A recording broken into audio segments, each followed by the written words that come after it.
네. 24조기 톡 입춘을 맞아가지고 발표를 하게 된 마로마보 백엔드 개발자 김지욱이라고 합니다. 어, 일단 발표하기 전에 오늘 절기에 대해 간단하게 소개해 드리자면은 입춘은 이제 봄의 시작을 알리는 절기라고 하는데 지금 오늘 날씨를 보시면 아시겠지만 사실 봄의 시작을 알리기는 좀 많이 춥죠. 실제로는 좀 춘분 정도가 돼야 봄이 된다고, 본격적인 봄이 된다고 할 수 있고, 그러면은 발표 시작하도록 하겠습니다. 네. 오늘 주제는 HTTP와 네트워크이고, 이 각 주제에 대해서 엄청 깊게 들어가진 않으려고 하거든요. 이게 여러분들이 그 개발하시면서 API를 많이 사용을 하시잖아요. 그래서 문서를 보고 정해진 규칙대로 사용을 할 텐데, 이게 내부적으로 어떻게 동작을 하는지 좀 전체적인 흐름을 파악하고 사용을 하면 좋을 것 같아서 오늘 발표를 준비하게 되었습니다. 전체적인 순서는 웹과 네트워크의 기본적인 내용, 그리고 HTTP 프로토콜과 메소드, 그리고 상태 코드로 마무리를 하겠습니다. 우선 HTTP란 하이퍼텍스트 트랜스퍼 프로토콜의 약자인데 보통 이런 식으로 많이 시작을 하잖아요. 어떤 느낌인지 오시나요? 이거를 좀 하나씩 지금부터 살펴보자면은 HTTP란 여기 웹 브라우저, 클라이언트와 서버 간의 통신을 위해서 설계되었고, 그리고 TCP/IP 4계층에서 애플리케이션 계층에 속하는 프로토콜이에요. 여기서 TCP/IP와 그리고 프로토콜이 익숙할 수도 있고 좀 뭔가 싶을 수도 있는데 이제 이것들에 대해서 좀 더 자세히 알아보도록 하겠습니다. 프로토콜은 우선 통신 규약이라고 할 수 있는데 서로 다른 하드웨어나 운영체제가 통신을 할 때 그 정해진 규칙 없이 마구잡이로 통신을 하는 것보다 어떤 일정한 규칙을 통해서 그 안에서 통신을 하는 게 조금 더 효율적이겠죠. 그래가지고 이러한 규칙들을 프로토콜이라고 말을 하고 그 프로토콜에는 여러 가지가 있는데 케이블 규격과 IP 주소를 지정하는 방법, 그리고 거기까지 도달하는 그런 순서 등 이러한 인터넷과 관련된 프로토콜의 집합을 이제 TCP/IP라고 말하거든요. 좀 전에 HTTP 프로토콜이 TCP/IP 4계층에서 애플리케이션 레이어에 속하는 프로토콜이라고 했었잖아요.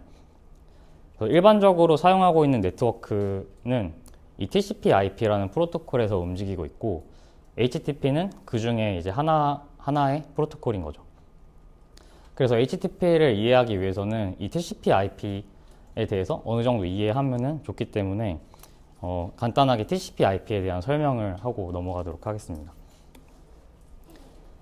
TCP/IP는 클라이언트가 이렇게 리소스를 HTTP 프로토콜을 통해서 요청을 하고 이 TCP/IP 프로토콜을 거쳐서 서버까지 간 다음에 서버가 다시 클라이언트로 전송을 하는 이런 구조인데 이거를 조금 더 자세히 살펴보면은 트랜스포트 계층에 속하는 TCP 같은 경우에 신뢰성 있는 바이트 스트림 서비스인데 여기서 신뢰성과 바이트 스트림이 좀 중요한 포인트거든요. 바이트 스트림 서비스는 용량이 큰 데이터를 이제 효율적으로 보내기 쉽게 패킷 단위로 잘게 쪼개가지고 보내는 거고, 신뢰성은 이 데이터가 정확하게 도착했는지를 확인하는 그런 과정인데 여기서 사용되는 게 3웨이 핸드쉐이킹이라는 과정인데 정확하게 전송되었는지를 확인하는 거거든요. 예를 들면은 뭐 로니? 제 말 들리시나요? 네. 이게 이런 게 3웨이 핸드쉐이킹이라고 할 수 있어요. 응답을 보내고 그 응답을 잘 받았는지 다시 응답을 해주는 거. 그래서 TCP 이 과정에서 통신이 끊어지면은 다시 패킷을 재전송을 해요. 이런 과정으로 신뢰성을 확보를 하고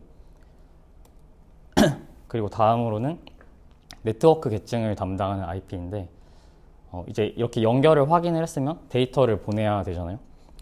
여기서 어떠한 경로를 거쳐서 상대의 컴퓨터까지 패킷을 보낼지 결정을 합니다. 그래서 인터넷에서는 그 상대 컴퓨터까지 도달하는데 보통은 한 네트워크에 속해 있지 않기 때문에 뭐 여러 대의 컴퓨터를 거쳐서 도달을 하게 되거든요. 이때 데이터를 보내기 위해 사용되는 프로토콜이 ARP라는 프로토콜인데, 이거를 그림으로 잠깐 보면은 여기서 IP 주소랑 맥 주소가 나오는데, IP 주소 같은 경우에는 언제든지 변경이 될 수 있는 주소고, 맥 주소 같은 경우에는 이제 각각의 고유한 언제나 변경되지 않는 그런 믿을 수 있는 고유한 주소를 가지고 있거든요. 그래서 IP 주소가 이제 가려는 방향을 알고 있고, 그렇기 때문에 ARP를 사용해서 이 IP 주소로 맥 주소를 알아낼 수 있어요. 저 프로토콜을 통해서. 그래서 맥 주소로 여기 여러 대의 라우터들을 거쳐가지고 최종 목적지 원하는 IP가 있는 서버까지 도달을 할 수 있게 해주는 그런 과정을 ARP 프로토콜이라고 합니다. 그래서 이 과정이 약간 택배를 받는 그런 과정과 비슷해요. 그래서 택배를 보내면 여러 허브들을 거쳐가지고 저희 이제 집까지, 목적지까지 도달하게 되잖아요. 네, 그런 과정이라고 생각을 해주시면 될 것 같습니다. 다음으로는 다뤄볼 개념은 DNS 서비스인데, 제가 보통 뭐 웹페이지에 접속을 할 때 이렇게 도메인을 해서 검색을 하지 이런 IP 주소로 검색을 하진 않잖아요. 그래서 DNS 같은 경우에는 이렇게 저희가 알기 쉽게 작성해놓은 도메인을 통해서 DNS 서버에다가 IP 주소를 요청을 해요. 그러면 DNS 서버에서 저 24시즌스라는 웹페이지에 IP 주소를 보내고, 그 IP 주소를 통해서 웹페이지를 찾아가서 저희한테 보여지게 되는 그런 구조입니다. 여기까지가 TCP/IP 프로토콜에 대한 설명이었고, 지금까지 나온 것들을 정리를 하자면은 클라이언트에서 웹페이지를 보고 싶다는 HTTP 요청을 보내요.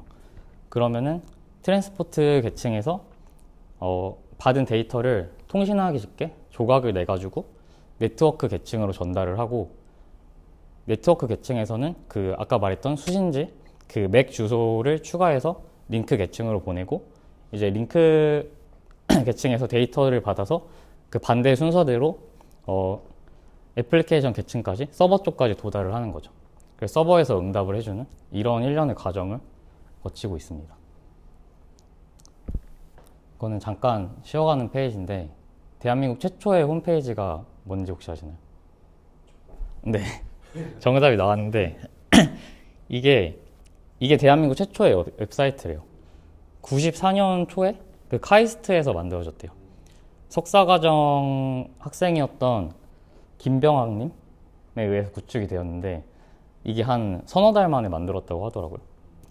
그래서 네, 재밌는 게 이게 카이스트랑은 전혀 상관이 없고 그 한국 관광 자료 이런 걸로 채워져 있다고요. 뭔가 되게 의미 있는 사이트인 것 같아서 한번 들어가 봤는데 지금은 없더라고요. 네, 개인이 만든 건데 이게 나중에는 그 카이스트 쪽으로 이렇게 소속이 된 것 같은데, 아마 위키 백과를 찾아보시면 자세히 나와 있습니다. 네, 그리고서 이제 HTTP 네트워크 기본은 설명이 끝났고, HTTP 프로토콜의 구성에 대해서 이야기를 해보겠습니다.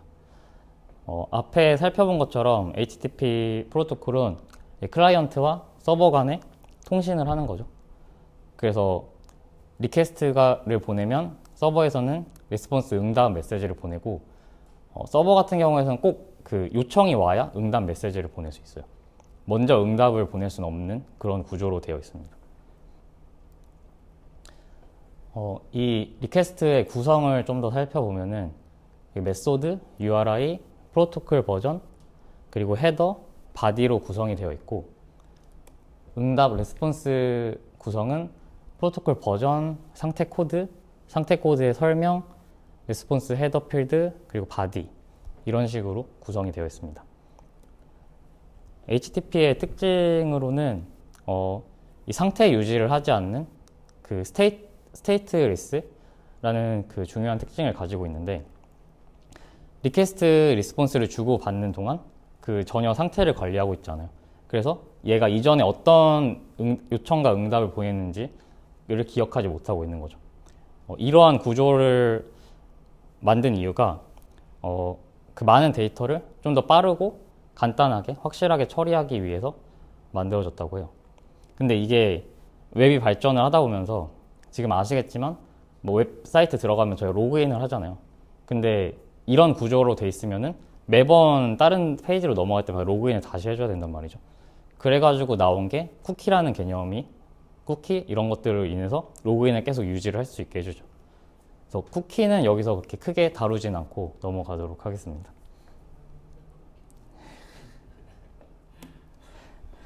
또 다른 특징으로는 리퀘스트 URI로 리소스를 식별을 할 수가 있어요.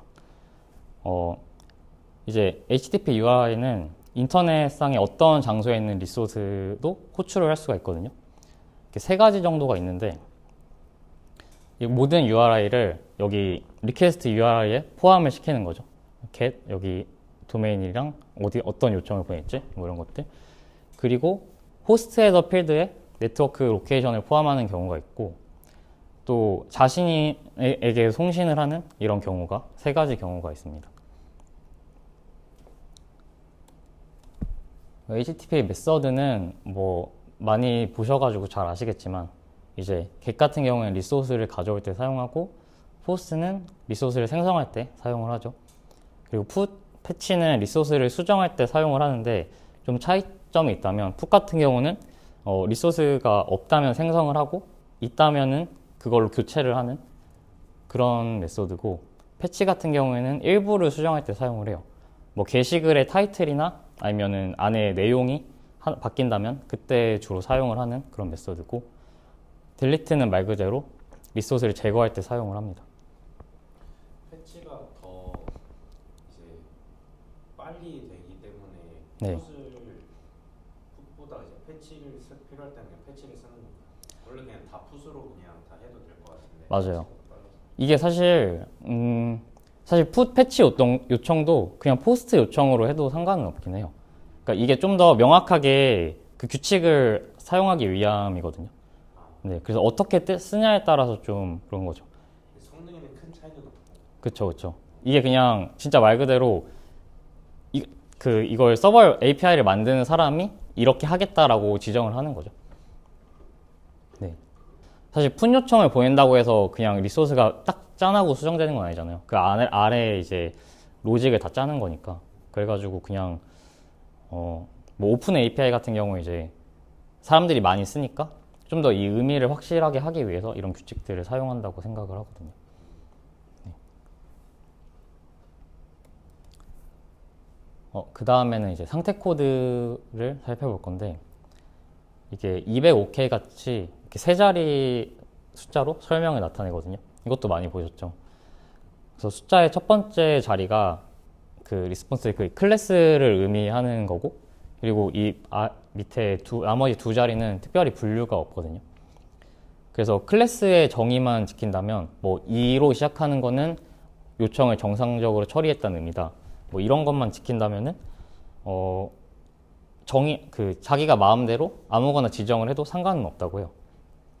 독자적인 상태 코드를 만들어도. 네. 그 HTTP 상태 코드가 그 RFC 2616 이게 HTTP 버전인데 여기에 지금 40종류 정도가 있는데 실제로 사용하는 거는 그렇게 많지는 않죠. 한 10몇 가지 정도. 그래서 네, 상태 코드를 좀 더 자세히 보면은 100번 코드 같은 경우에는 거의 쓰는 걸 본 적이 없을 거예요.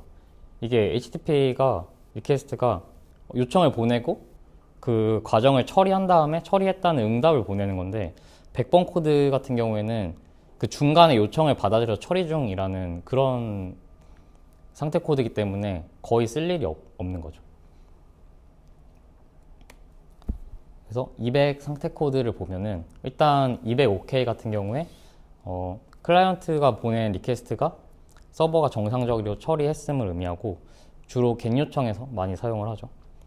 그리고 201 같은 경우에 요청을 정상 처리했고 서버에 새로운 리소스가 생성이 되었다라는 의미고 204 같은 경우에는 서버가 요청을 제대로 처리를 하긴 했는데 그 요청에 대한 리소스가 없거나 그래서 제공을 하지 않는 그런 경우에 사용을 한다고 해요.